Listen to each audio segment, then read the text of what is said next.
what's called military industry is just high-tech industry. I mean, military industry is indistinguishable from general high-tech industry. The military is kind of a cover for the state sector of the economy. I mean, like at MIT, where I am, everybody knows this except the economists. And everybody else knows it because it pays their salaries. You know, so the money comes into places like MIT under military contracts to produce the next generation of, you know, the high-tech economy. You know, you take a look at what's called the new economy. You know, computers, internet, that sort of thing. Yeah, it all comes straight out of places like MIT under federal contracts for research and development under the cover of military production, and then it gets handed over to IBM when you can sell something.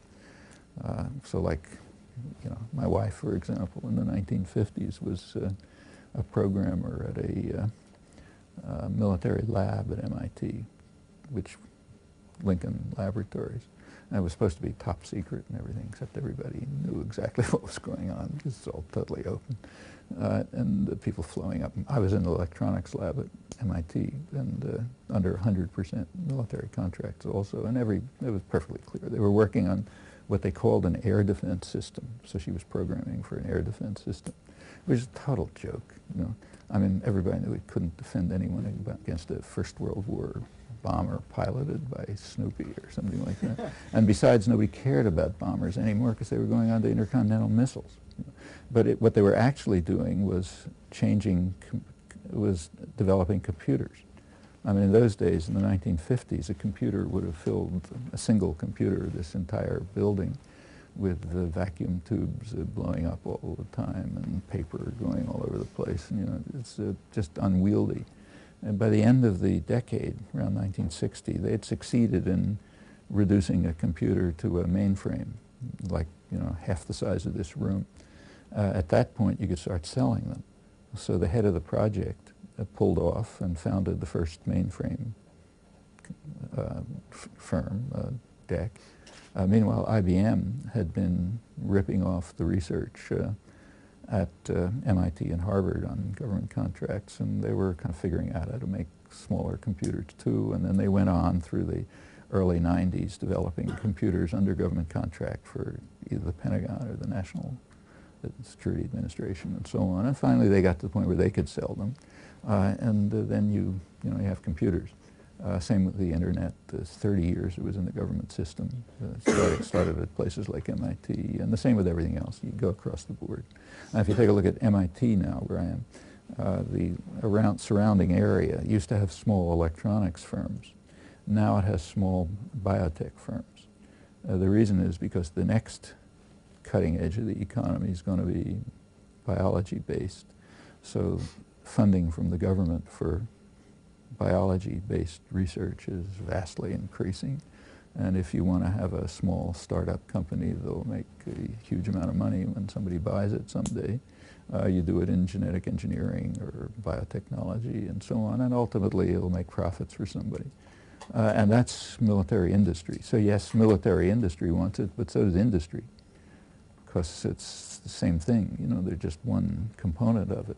In fact, there's almost no element of the economy that doesn't work like this. That's why, in fact, and it goes right through history. You know, it's usually dynamic state sector that gets economies going.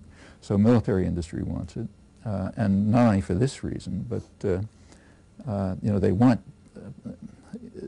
One of the reasons they want to control the oil, they don't want access to the oil. That's a mistake.